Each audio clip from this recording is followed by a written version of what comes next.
Welcome to the Cookbook, where we invite guests on to share the ingredients of what has helped make them the successes that they are. All of it, the good, the not so good. You're not going to find anything half-baked here. And our kitchen gets messy sometimes. That's when the fun starts. So come on and join us.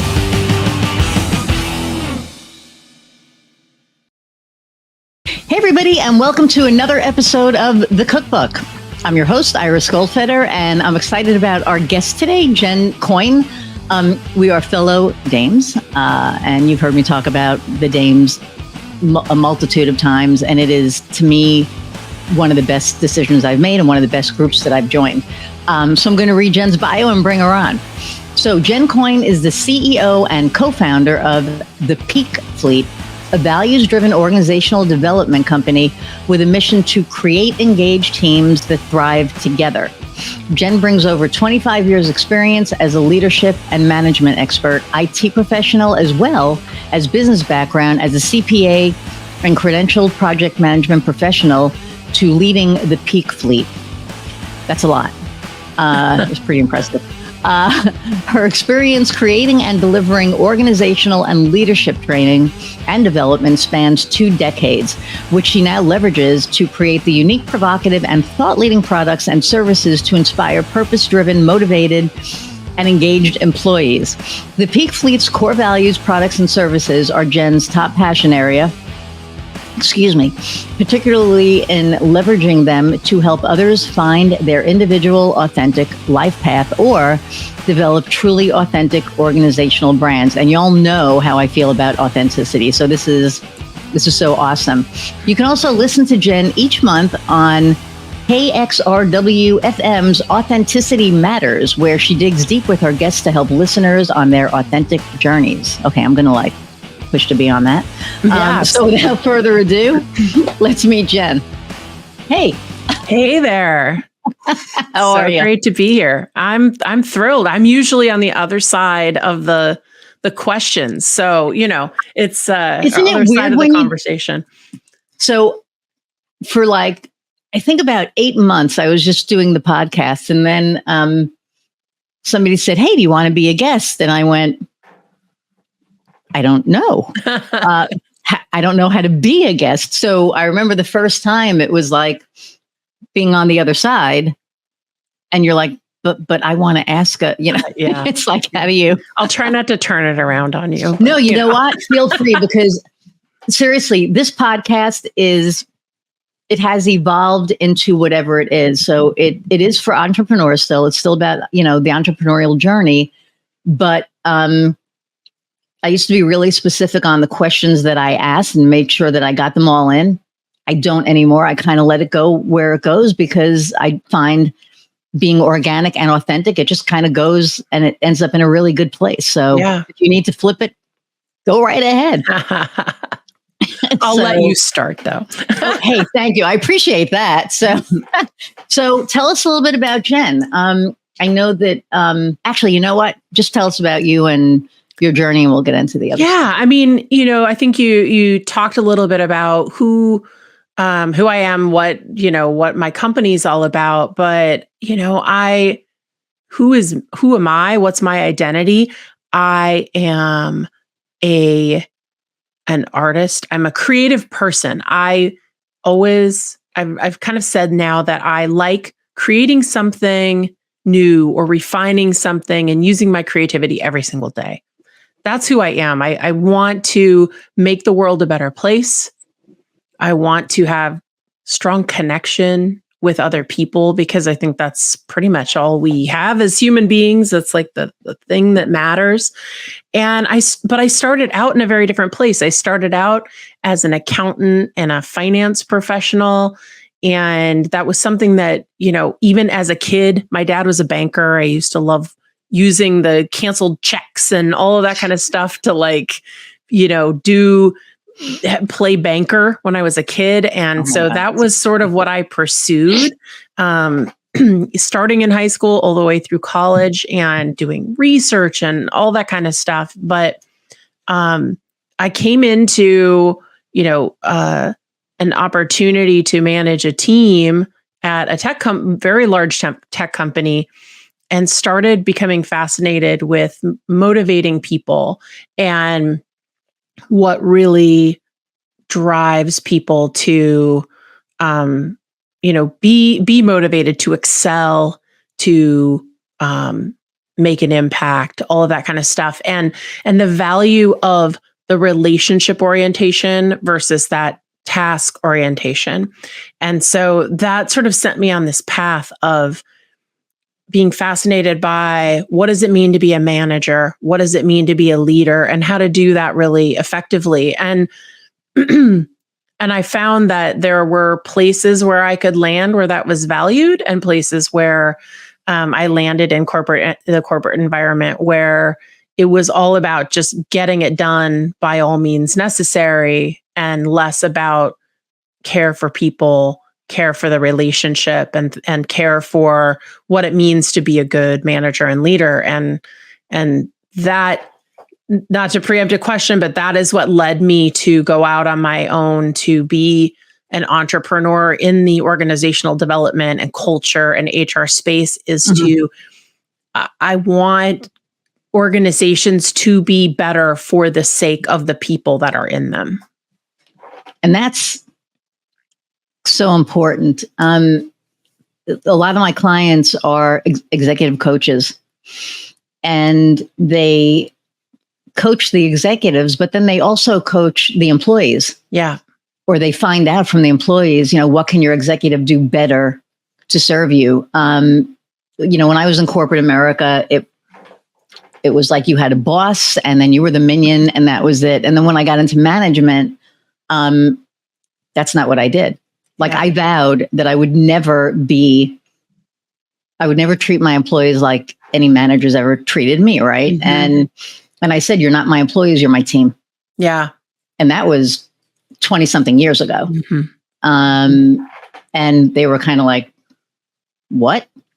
Yeah. And I said, I trust you until I can't. That's just my biggest thing. And I hate to say, give somebody enough rope to hang themselves with. I hate that saying. It's terrible. But really, I would do that. I would let them prove themselves. And either they proved themselves trustworthy or they didn't. I mean, trust is foundational, right? That is the absolute beginning of any team process, is creating a trusting environment amongst team members, right? Not just with leadership, but also amongst each other, right? Yeah. Because you can't foster the kind of dialogue, you can't foster healthy conflict without a trusting foundation. And so absolutely, you have that's the first step to any good relationship, is building trust and maintaining that trust. And it was funny because there was one person, I'm not going to mention her name just in case she's listening to this for some weird thing, be like, oh yeah. But years ago I was working for this company, and they hadn't had a manager in about 6 months. So I came in, and during my interview, they had me interview with the employees, which was like, oh crap. Okay. This is different. Yeah. And I told them, like at that interview, I said, this is how, I lead.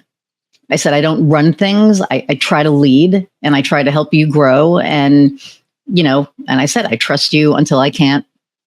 And so I got the job, obviously. And then, about 8 months into it, and it was summertime, my boss called and said, I'm supposed to be giving this presentation tomorrow down in Chicago, but I can't make it. You need to do it. I never looked at a PowerPoint presentation, never mind doing a presentation. So I was like, no, I can't. No, I mean, I don't. She said, you've never said no. I'm like, I don't even know how to work the damn program. She said, and we didn't have Zoom back then or anything. Right. So, so she's literally over the phone walking me through this thing. And I said, okay, fine, I'll do it. So I was up till 2:00 in the morning practicing on old PowerPoint. And I was like, oh my God. So I do the presentation, and well, let me preface it by saying that morning I got a call from one of my employees saying, or team members saying, I'm really sick. like, I really don't feel good and I can't come in. I said, oh my God, you sound awful. Like, I was worried about her. I said, just go to the doctor and take care of yourself. So I do the presentation. It was one of the most stressful things that I've ever done, because this is in front of like these leaders of the company and all this stuff. And I'm like, I'm sitting in for so-and-so, and I've never done this before. So I'm just telling you, I'm reading the slides. I have nothing up here. So I'm just reading what's on the slides. And it went really well. So I decided to go for a walk on the beach, because it's, I think, June, July, whatever. And it was warm and I was stressed and I just needed like the beach. So I go walking on the beach and I hear this voice. And I went, no, it can't be. So I walk over and the employee who called in sick is laying on the beach. Oh gosh. And it was just like one of the universe works in so many funny ways. And so I stand over her like this, and I'm blocking her son.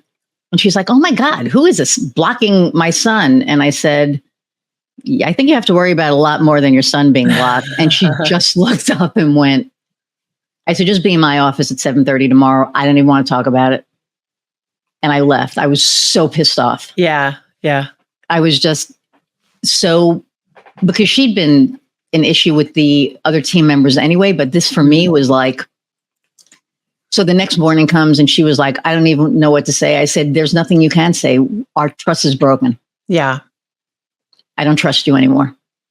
So now you will need doctor's notes. You will need this. This is your second write-up. You have one more. Yeah.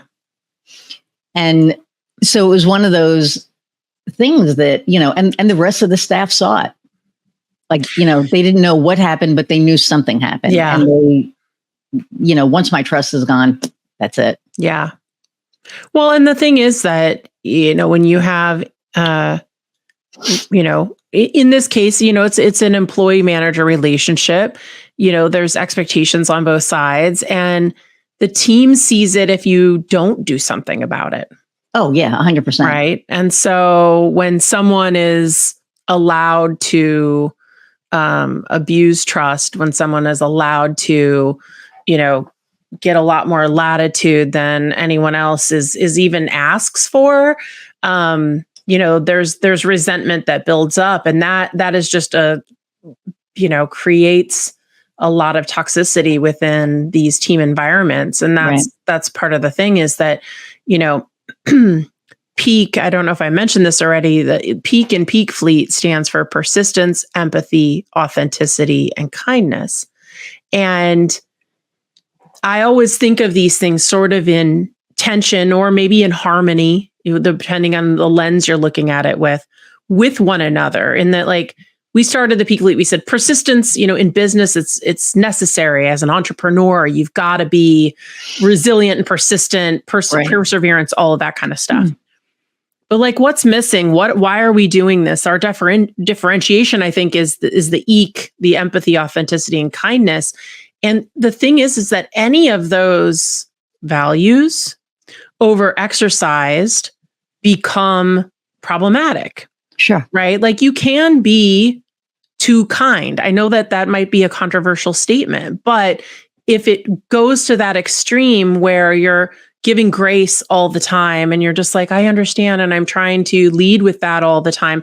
Right. If goals aren't being met, if people aren't meeting expectations, right? If those things are happening and you're just being graceful about it, that becomes a problem too. And so it all needs to be in harmony. Authenticity also, sort of demands perspective taking and empathy. You have to work together, right? It can't be all, I tell it like it is. I'm authentic, deal with my authenticity at the expense of you being able to be authentic. Like, that is a problem. So I think about those things and like how all of that needs to be, kind of all good things in moderation sort of thing, where as a manager, you want to be, especially in the times we've been living in this past several years, it's like, oh my gosh, like I understand. You have to be careful, and you have to almost be more careful now than 20 years ago. Obviously, 20 years ago it was like a different landscape, but I think that, now, people are like, oh, well, you're showing favoritism because they're gay or they're black or they're, whatever, some kind of, or she's a woman or, whatever. And it's not, it's hard to, like you said, do that, be in harmony with that, because you have to kind of find that happy medium. I had, I don't deal with the corporate stuff anymore, or, any kind of like a job environment, but I know people that, are, and they're executives and their directors come to them and they're like, what do we do? And they're like, you have to figure that piece out, because at the end of the day, you can't not, I don't want to say discipline. I'm trying to think of the right word, but you can't not, I guess, discipline somebody because they're gay or because they're a minority. If they do something wrong, you have to be able to, teach them so that they grow, or like you said, so that the other employees don't. I mean, we're not here to coddle anybody, right? I mean, I think that, but some people think they are. Some people think they are. Yeah. I think the big thing is that every time I see, problematic situations where there's a perception of favoritism, where there's a perception that, someone is not doing what they should be doing, and it's causing problems with the manager, causing problems within the team.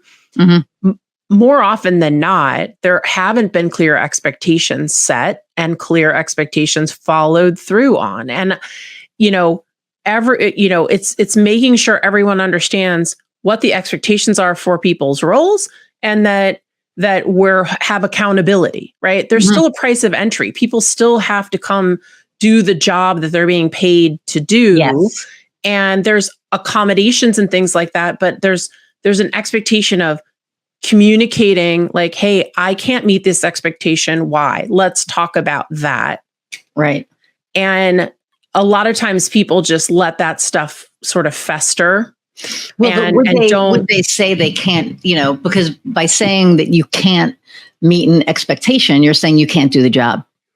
Yeah. And then at that point, if you can't do the job, then what are you there for? Right. And there's accommodations, right? Like, I had an experience myself, right? I always talk about when we talk about different kinds of demographical and different types of aspects to what people bring to the table, right?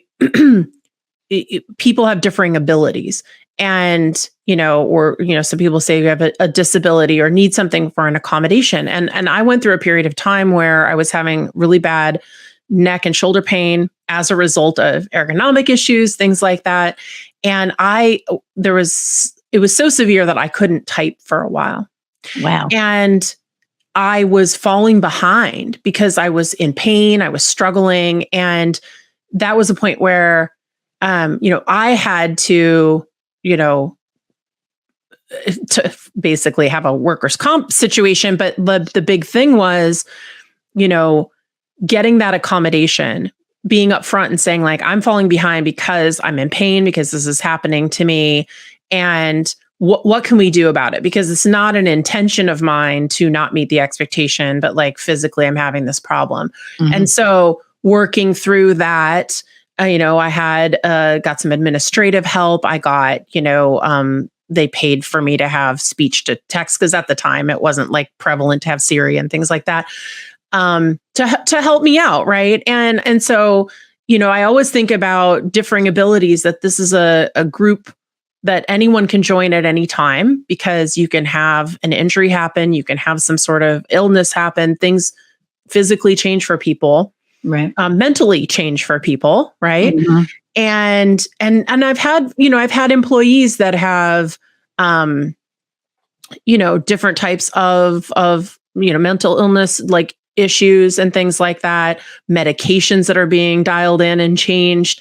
And like, that's a big one, because you can't You can't control that. Right. And I mean, it's been a great experience for me to have gone through all of those things because, again, it raises your empathy. You understand better, like everyone's on a different type of journey that you don't know a lot of things about. And sometimes, privacy and HIPAA compliance, and there's all these things. But when you can have a conversation with somebody and they say, like, I'm struggling with depression, or I'm struggling with bipolar disorder, or things like that, I'm working through this with a therapist, I'm working through medications, then you go, okay, well, what do we need to do? And, sometimes it requires taking a step down from a position or whatever, but it doesn't have to mean you're exiting the door because you can't do the job. Right. And I think that's where there needs to be a connection and trust in order to have those conversations, them to feel comfortable bringing those conversations up with a leader. Right. And I think that, again, it's the atmosphere that you create. So at that same company, I had this, on the same team, we'll call her Bridget just for grins. She was always behind, just like always behind, like the orders were on her desk and they were piling up. And so finally I walked up to her and one of the directives I was given when I got the job was to fire her. She'd been with the company like 12 years. And I said, give me a couple of months because I would hate, you put 12 years into her. I would hate for that resource to go away. So let me see what I could do. Well, she automatically hated me because she thought, that I was out to get her. She did silly things that caused other people to complain, and I had to call her into the office. She interrupted my very first meeting with the team, and I had to ask her to leave the room. Oh, gosh. Which was like, oh, God. So, and I wrote her up for that one because that was just, you're interrupting my meeting. I can't even get anything done because you're stuck on this one thing that we could easily talk about for an hour later if you want, just not at this, meeting. So, and then I finally was like, okay, I'm going to help her. So I said, can you take your work and bring it into my office? And she thought I was firing her. And I said, and she was very defensive. And I said, first, I want to tell you, I'm trying to help you. So if you have a defensive wall, knock it down right now, because that's not what this is about. This isn't me calling you in here to fire you. This is me calling you in here to figure out what's going on so I can help you. Right. And then I was looking at all of her orders and I was looking at emails that I, had access to. And I said, okay, this order came in last week, but it doesn't have a delivery date until 3 weeks from now. So what she was doing was, as the orders were coming in, she was trying to fulfill them. Oh, gosh. And it's like, no. And we were a comm company. This was like, you need to prioritize. So I said, okay, so here's the email. Let's match it with the order. And so I got her completely. And if my wife, well, she knows the story, but now she'd be like, how the hell did you do that? Because I'm probably one of the most disorganized people. That's like another story. I can help other people. I can't help myself. And I said, what you need to do is when an email comes in, don't think about the date that it came in. Read the email and see the date that it's due. And that's the priority you put stuff in. Yeah. And the light bulb that went off in her eyes, she was like, oh, for 12 years, nobody sat down and told her that. Right. For 12 freaking years. And I was like, are you kidding me? Yeah. She was my best employee after that. She was getting stuff done. She was done early. She was helping other people on the team. My boss was like, I cannot. What did you do? I said, I talked to her. I had a conversation. Problem solving, process improvement. It was like, and she got a raise that year.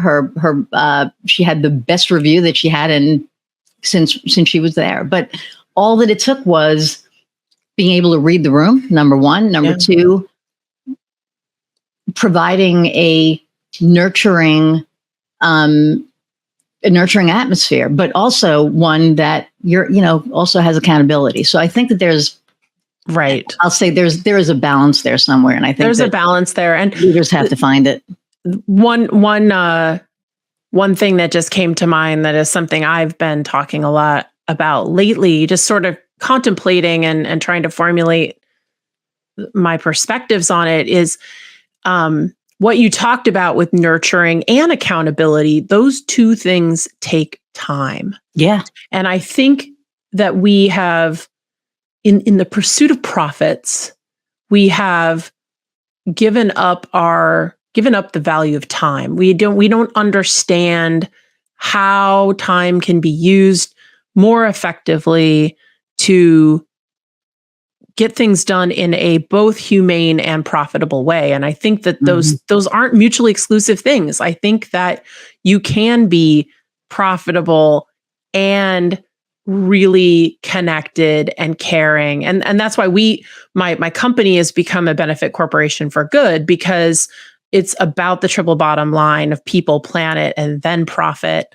And we're trying to squeeze all that productivity. We're trying to squeeze all the profit out of things that we do in that sort of corporate environment. Right. And it's actually counterproductive a lot of times. Take the time to understand what's going on, to connect with the person and to help someone solve their problems.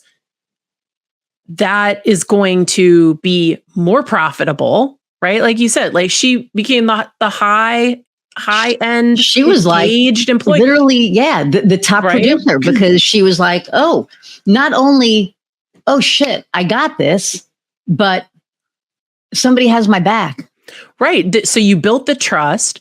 You created that sense of commitment to the goals. Yep. And all of that took some time. And I feel like we deprioritize spending time on these things that matter because they aren't like it's woo woo, it's touchy feely, like that's our perception. Woo-woo. But it really it matters. And that's been a big thing that I feel like if we need to unlock the power of spending time, of slowing down and taking the time to invest in the relationship. And then the achievements will follow. Right. And this is true for children. This is true, like, for everything, right? If we, for myself on a personal level, I have been spending more time on my wellness over the past 6 months than I have in many, many, probably decades now.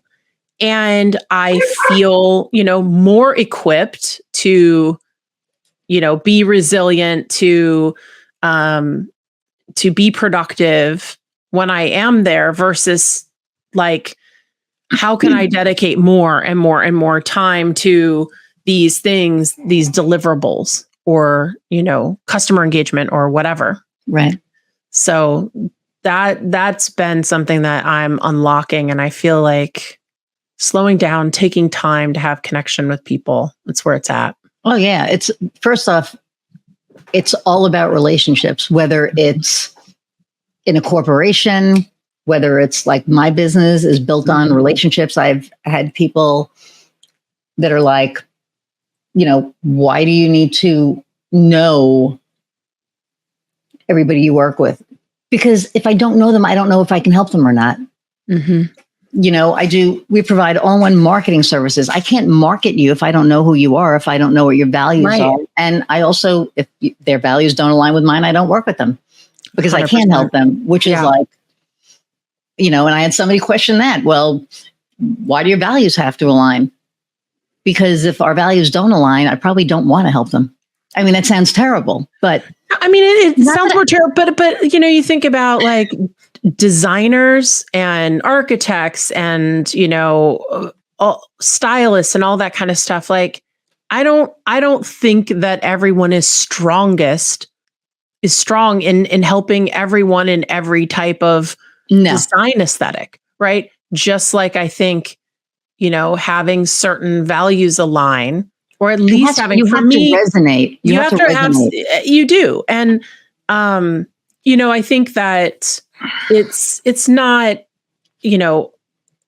there can be some variation, but my partner, Brian, and I set some non-negotiables, right? When we started about people or organizations that we are not willing to partner with, right? And you have to be willing to take a stand on that kind of stuff, Yes. right? For No, me, I agree. if there's a, homophobia, racism, things like that in an organization, and there's not a recognition like this is a problem and we want to solve it, if that is just a pervasive sort of element, sexism, misogyny, any of that, like we're just like, you are not for us. We are not for you. Right. And yeah. I mean, that's, I have a wife, so you'll appreciate this. So I used to, this person will know if he ever listens, but I don't care. I used to, if I would see anything that right away was literally a red flag, I would just end the conversation and be like, yeah, this isn't going to work and blah, blah, blah. So about a month ago now, because I keep forgetting I was in Denver and it's like, my time is like all screwed up, but it was around a month ago. This guy saw me on LinkedIn and we've been communicating and I didn't see any red flags, and he said, well, I really would like to work with you, blah, blah, blah. And I always set up a vetting call. So it's a 15-minute vetting call. So I said, all right, I'm going to send you a link to the vetting call. Let's hop on a call. We'll go from there. So the Zoom starts, and usually I look at the person first, but there was so much red behind that guy's on his like bookshelf, MAGA hats and all this other crap. And I was like, oh, but I didn't say that because I didn't want to be that person. Yeah. And this comes from mindfulness and a lot of inner work that I've done. And so I had a 15-minute conversation with him and I said, I have all the info here. I said, I'm going to go back to my team and see if we think we can help you and I'll let you know. And he said, oh, I can't just like sign with you now. And I said, no, I have to go back to my team. We work as a team. So we're going to discuss things. So I waited 3 days and I sent him an email and I said, hey, we'll call him Bill, hey, Bill, my team and I kind of got together and we don't think that we can really help you with what you have going on right now. I can make some referrals for you that, I know would be a good fit for you, but I just don't think that we're a good fit right now. Thank you for your time. My wife was like, who are you? And what have you done with my wife? Like, you're not Iris. Like, and she like went to lift my, my scalp to see what was under there. Right. And I said, you know what? I just don't want to be argumentative anymore because you can't argue. And that would have been an argument. Right. Oh, you're not going to work with me because of my hat? Well, blah, blah, blah. And it's like, no, it's not because of your hat. It's because of your values. It's because of what that hat represents. Well, and it's we had an experience early on where we were onboarding some consultants to partner with us, and there was one individual where we had gotten some feedback from other colleagues that this person wasn't, everything they were cracked up to be, or what have you, and even within our own value set, we talked earlier about like that. Things in tension. My partner said, authenticity is one of our values. I think we need to be honest with him about the situation. And I said, well, kindness is also a value, right? And so what is the right path for us to take to, give a polite, I don't think this is going to work out without, how does this help anyone in the situation to be brutally honest about this particular thing, right? And so we kind of talked through that where the authenticity didn't necessarily dominate the behavior path that we chose. And that's something about values, right? That I talk about a lot and why they're so not only important, but they're not the end point of the conversation. Is like, first you have to establish what your values are, and then you have to establish for yourself and then in teams what that alignment is of how are you going to behave in a certain situation, right? And there, you're describing a case study of this experience came up and how I handled these different things. Right. And you can also do that in a what if kind of way. Like, what if, fortunately for us, it's mostly been on the, we haven't encountered a lot of people that just are overtly racist and proud of it or something like that. But like, yeah, what if we encountered this? What are our non-negotiables of like where we would just say, no, we're not going to do business with you? Yeah. I put a post up on Facebook, and I haven't done this in years. And, but I put a post up that was pro-Israel because I was raised Jewish. I don't believe in any organized religion. Mm-hmm. I have a friend, and by the time this thing airs, hopefully it'll be over and done with. Yeah. Because this will come out in like February or something. I don't know. Mm-hmm. But she's in a kibbutz and she's north. So the missiles, though Hamas's missiles can't actually reach her yet, but it doesn't mean that Hezbollah can't come down, whatever. Yeah. So I check in with her every single day. And I put a post up because I'm angry.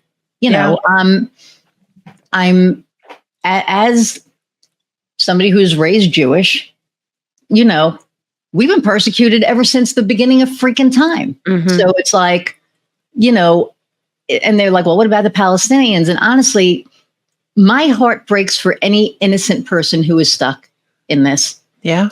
On either side. If they're innocent. I know everybody's a lot of people that I know on both sides are angry about, and just heartbroken about the conflict, right? Because they didn't ask for this to happen. Right. And then you have one side that just doesn't care. They just go in, they rape, they pillage, they whatever. And then you have the other side that sends a notification. You want to evacuate your people because this day at this time, we're going to be dropping bombs. Now, is it right that they're dropping bombs? I mean, no, but they have to protect themselves, right? So it's like, but they're giving people notice. I've never heard of anything that, and not only did they give notice, but they gave the path that they should take. If you take this path, you'll be out of harm's way within a 3-hour period, whatever. But I put a thing up and I was like, people are losing friends that are Jewish and they don't know why. It's because they're not saying anything. They're being quiet. They're not standing up for what they say they believe in. Mm-hmm. So you can tell me behind closed doors that, I think that Hamas is evil and blah, blah, blah. But if you don't talk about it, if you don't say something about it, then to me, it's performative. So it was a risky thing. And my friend said that was brave. I said, it's not brave. I'm standing by a friend and I'm going by my history. I know what's happened for thousands of years. So, and it was sticky. But like I said, I feel for the innocent people that are caught in this conflict, my heart breaks. Yeah. And I mean, you have to be true to your values, true to yourself. And, each of us aren't for everyone. And so, I think it's finding your, some people say tribe or your group, that aligns with you. And, I certainly am on the side of, I want peace. I don't want there to be 100%. Harm, all that kind of stuff. And, innocent people being brought into things is terrible. But yeah, I mean, I think I feel like the values is an important pathway. And honestly, I think we ask so many people, we've met with thousands of people over the last 7 years and talking about values where people kind of think that sometimes people think that they know what their values are, but more often than not, when you ask, have you defined your values, people will say no. And so then when we go through that process of uncovering that, it is so incredibly powerful for people to discover what matters to them and and think about how that fits in with their day-to-day decisions, and then sharing that with each other, whether you're sharing it amongst family members, friends, within teams. It's so eye-opening, and it creates a conversation by which you can explain why you made decisions or why you have certain behavior. Right. And I am not a fan of a lot of the political theater that we see happening these No, days. it's so old. I don't think that theater is rooted truly in any sort of authentic values for people. I think it's just grandstanding, and I would love to see the conversation evolve to more sincere expression of what matters to you. And so, if you are pro this or anti this or whatever, you can explain it to me based on your values. Explain to me why you feel that way based on your values. And if you can do that in a way that is not hypocritical, that, then I have a certain level of respect for you holding your ground on that. I'm not a particularly religious person. I was raised religious. So, but that's not foundationally where I come from. Right. But I can say values transcend a particular religion. It's a human experience thing. And, we have this moonshot of like, I would love to do our values exercise in Congress, because how enlightening would it be for everyone to just be honest and open about what really matters to them? I'm sorry, we say honest and open in Congress in the same sentence, and that's just like. But I will say that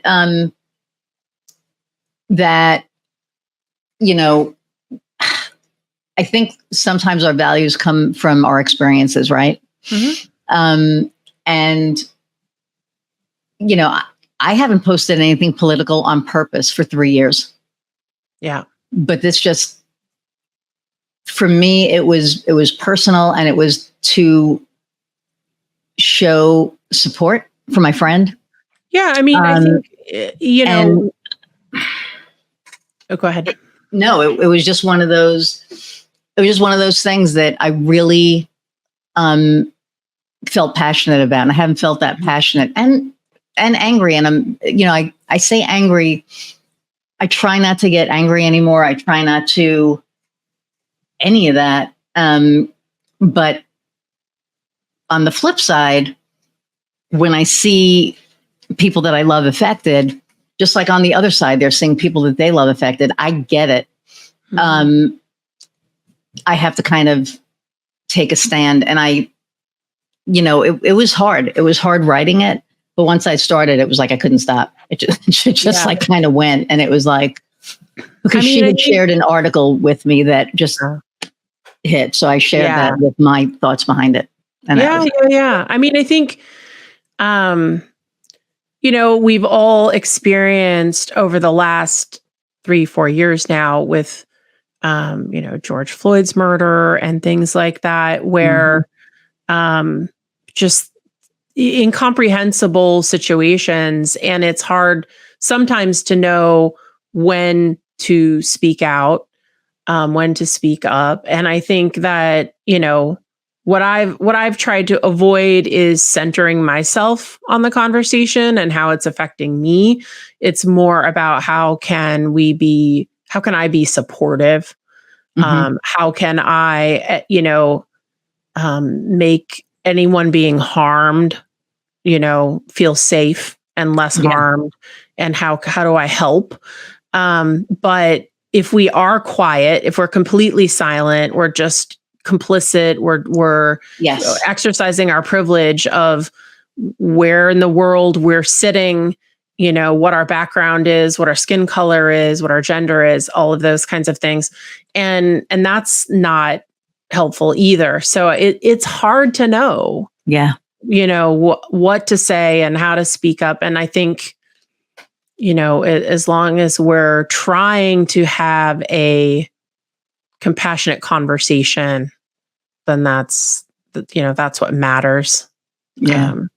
But it's tough. It is. And in business, it's tough. We have companies that have DEIB, initiatives, and small businesses that have DEIB initiatives, and some are actual initiatives and some are performative. But I only hope that we start getting better instead of, that the road starts getting a bit more on the compassionate side than on the other side. And as entrepreneurs, I mean, I think that's like it's a huge thing, because we, like you said, we decide who we work with, who we don't work with, but I think we can also make a difference. We can. And that's why, I am a huge proponent of people becoming benefit corporations in whatever pathway you choose to do that. I am associated with a organization, a nonprofit called Benefit Corporation for Good, and they certify organizations, and we do networking events. And we also actually have, we are working on looking at the United Nations top 15, initiatives for kind of a better world. And we are choosing ones that we think we can make a difference on. And so as an entrepreneur, there's accountability every year. We write a, social responsibility report, and we have to evaluate ourselves. And even for a very small company like I, am a part of, we hold ourselves accountable to, little things like we have our peak values card deck that we sell comes from the manufacturer shrink wrapped, which, is good to know that it's brand new and pristine and all of that, but it adds plastic to the environment, which bothers me. So, so one of the things we've done is there's a recycler here in Portland that called Ridwell that will take, any kind of shrink wrap, cling wrap, bubble mailers, all that kind of stuff, and recycle them. And so we've made a commitment to having that service for ourselves personally and for our business, and to also advocate for more of that as sort of our plastic offset or something like that. Right. And this again comes back to my soapbox about people of taking the time, because you have to take the time to hold yourself accountable, to evaluate these things, and to come up with an action plan and to execute that action plan. And all of us are like, oh, I got, I'm coming from a place of the privilege of like, I don't have monetary scarcity to a point where I'm desperate for just like, I got to make money. Right. But, at the same time, it's like, it's not this means justify the ends. Like, I have to feel like I'm in congruence with what matters to me. Right. But that takes some patience and time to be able to work through those things. Yeah. So to bring this back to entrepreneurship. Yeah. I don't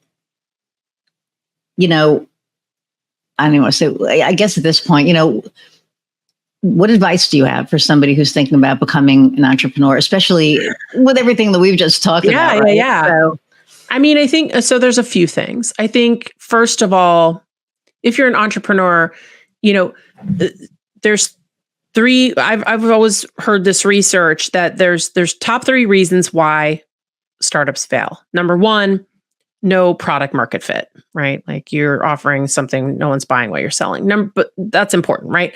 Number 2, you run out of money. Obviously, like that, again, like if you're in a scarcity situation, that's going to cause a problem. But number 3 is team.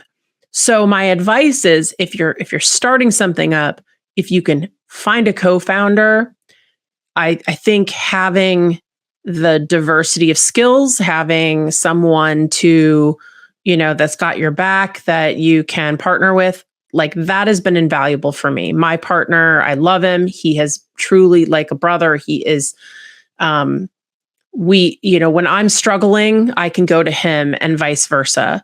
And so that's been excellent. If you don't have necessarily a co-founder, but building the team, building the team matters. Right. And the culture that you develop, like start with your values, identify what behaviors are acceptable and not within your organization. Because if you're going to be more than a team of one, you have to be able to work together, and these are foundational things. And people often wait too long because getting to that product to market becomes the most important thing at the expense of number 2 and number 3 and number 4 through 10, right? Of the reasons why you're going to have problems. And so that's part of my advice. Ask for help. And I think as women, a lot of times, women leaders, we struggle to ask for help because we want to be strong and independent and do it. And I've really worked through, trying to ask for help. And, it's asking for help becomes this thing of, in these tougher times we have, like all we have is community, right? Build your community, rely on that community. Because they're going to be there to, help you out in kind if you're helping out in kind. And that's where I've found that community through BCFG for sure with the benefit corporations. Like we support each other, we help each other in whatever ways we can. That's awesome. Yeah, for me, it's always about, finding, I say your tribe, right? Finding, the people that will have your back, you'll have theirs. Yeah, and I see that, on through the Dames, it's been really great to see like on Facebook, the dialogue, and anytime someone has a call to action or help needed, people are right there. That's right. And that's what you need in this time and in this space in entrepreneurship is we need to help each other and not view it as so competitive, right? Like I even look at folks that do the exact same things that we do. Right.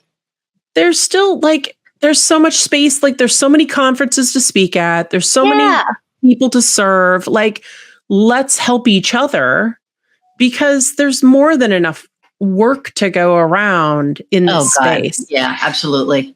So, and I say that all the time. It doesn't have to be competitive. It can be collaborative. And that's what I love about the Dames. Did you go to the conference? I didn't. I didn't think so. I was in Europe. I was in England actually for 2 weeks up until the day before. And so it just didn't work out this year. But I heard it was great. And I hope I can attend a different one. Next year. Yeah. It was amazing. And we'll talk about that off. Yeah. We're going to be in an hour and 10 minutes. But the community, again, that's just, I think is really, is a big deal. And it's essential. I mean, you had one of the like prompt things you had asked about was, as an entrepreneur, do I miss being in a corporate environment? And I think it's not corporate in particular, like it could be, a nonprofit organization, but I miss a larger organization sometimes for that expansive collaboration that's possible. Right. And also for the infrastructure and support. Like every time we have a massive IT glitch in my company, we don't have IT people for the most part. Sometimes we hire contractors, but I don't have an IT person on staff. So something comes up and we're just like, why isn't this working? I miss the infrastructure elements of a larger just putting in a support ticket. Hey, this is broken. Fix it. Yeah, no, I get that. I get that. Although, I don't miss the competition. I don't miss the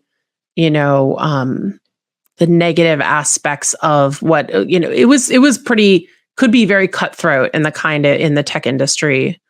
And I don't miss that aspect. But in any industry, I mean, I think that any industry, there's always,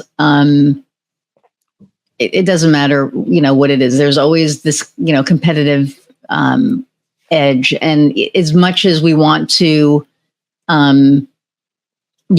say that, well, corporate is getting different and they're getting, kinder. There are still people who are vying for jobs, and the people that are vying for jobs, they want that job. And so I don't know what's going on with my internet. I'm on a delay here a little. But I hate when, well, not hate, but I don't like trashing corporate, because I think that for some people it works out great.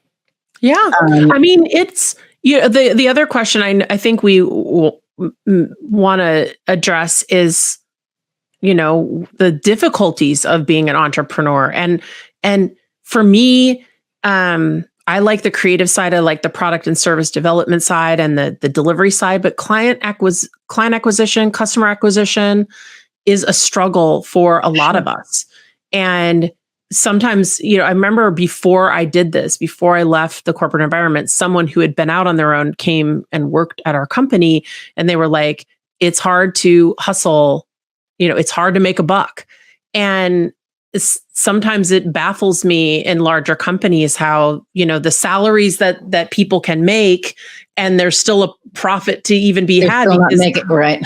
because I know how, like, it can be hard fought for every, single contract. And, we treasure and are grateful for every person that purchases one of our products and things like that, because, we are a small business, and it's hard to build that up. Right. Yeah. And so, and it doesn't happen overnight. There are no overnight successes. I mean, I've been doing this for a really long time, and I think the last year and a half, things have just been great. I know next year is going to be even better than this year, but it's just one of those things that, when you're first out there, you're like, oh, I'm going to be my own boss. Oh, I'm going to be all this. And then the shit hits the fan, and you're like, oh crap, that's not, this isn't what I thought.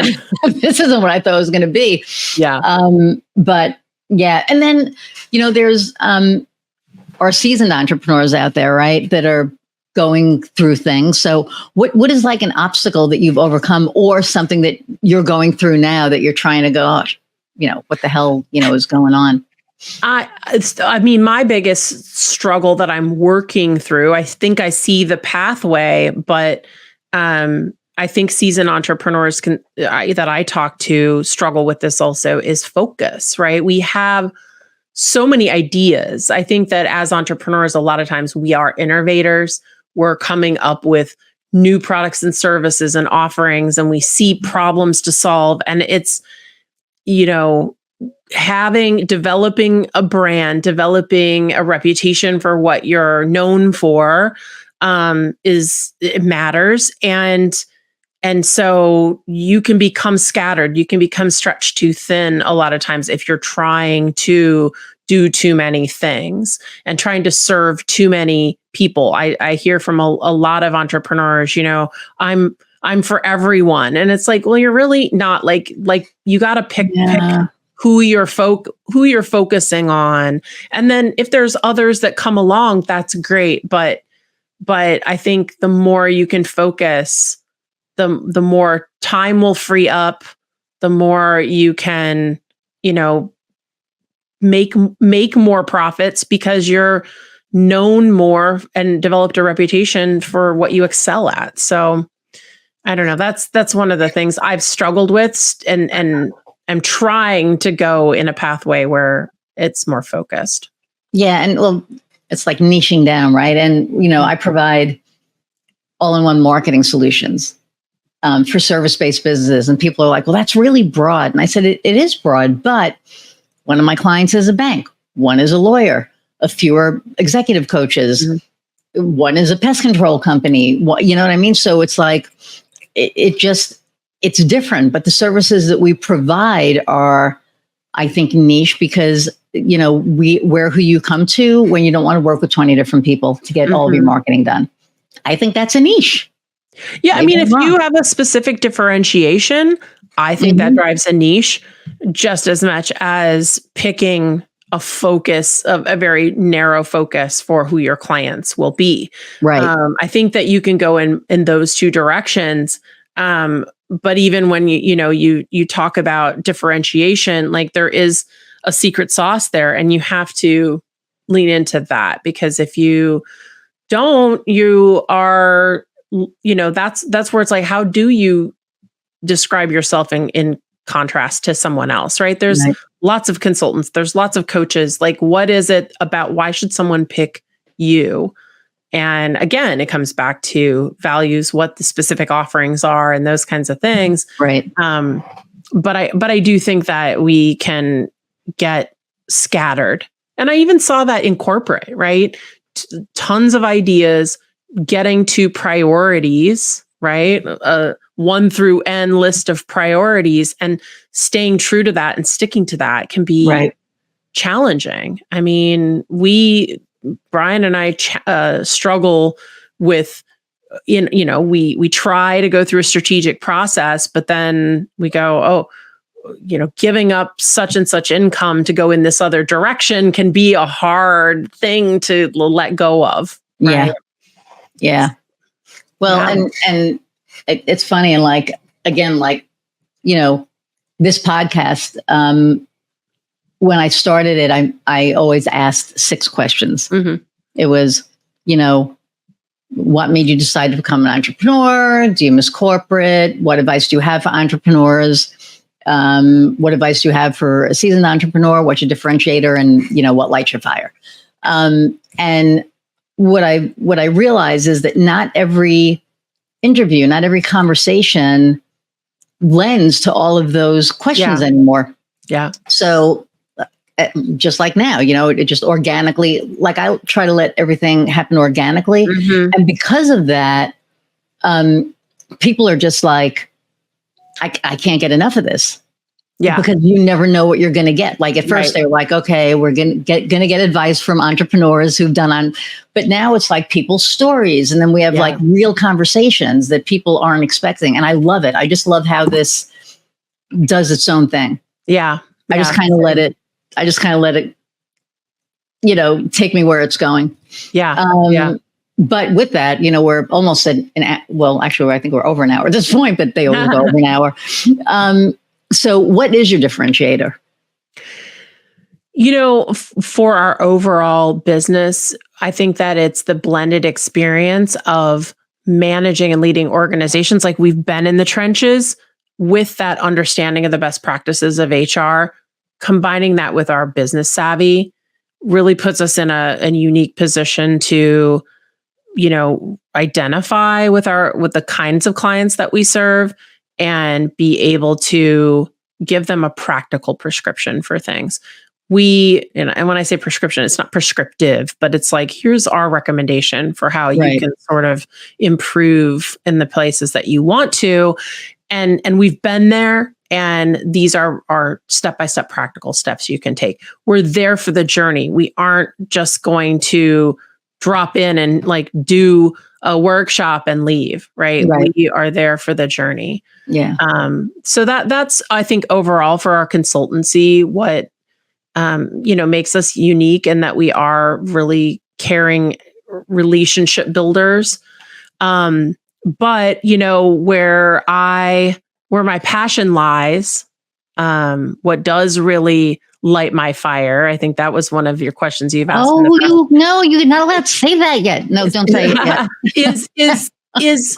is helping people find their authentic selves and understand how that how that works in harmony with where you work, who you live with, who you have relationships with.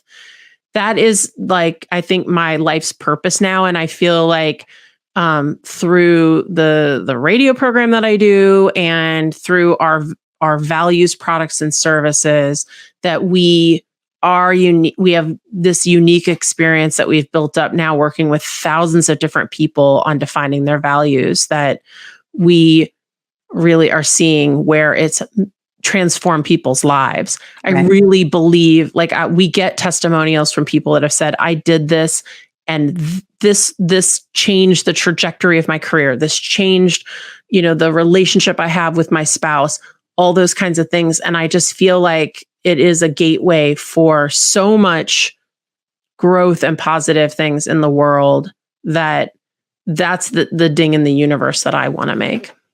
Cool. Well, thank you for taking time out of your day. Absolutely. To be here with myself and my audience. And well, the last question I am going to ask it again. What does light your fire? And it doesn't have to be business. It could be personal. It could just be in general.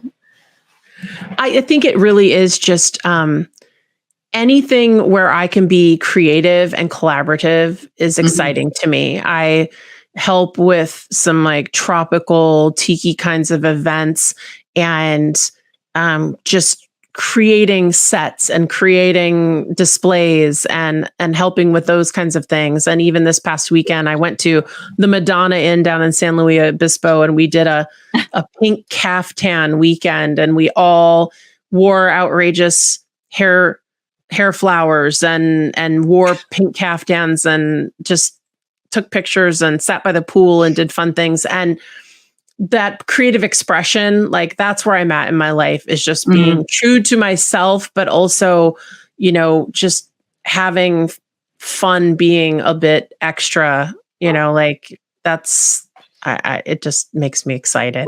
It's a good time. So. Awesome. I think Piper's getting excited too now. All right, hang on one second. I'm going to say goodbye to everyone. I'll be right back. Everybody, thank you so much for hanging in. I know there's like a delay, so I apologize for the delay, but that's my lovely internet service. But thank you all for hanging in for an hour plus and spending time. If you've gotten some tidbits and some little gold nuggets from this conversation, which I'm sure you have, leave a comment, share, like, subscribe with somebody who you think could get something from this as well. When you subscribe, you get a notification that a new episode has come out. So that's always exciting. I know a lot of people are like, yay, a new episode is out. And really, I appreciate all of you all the time. Keep listening. Send suggestions if you want as well. I'm always open to that. And until next time, go out and find what lights your fire. See ya.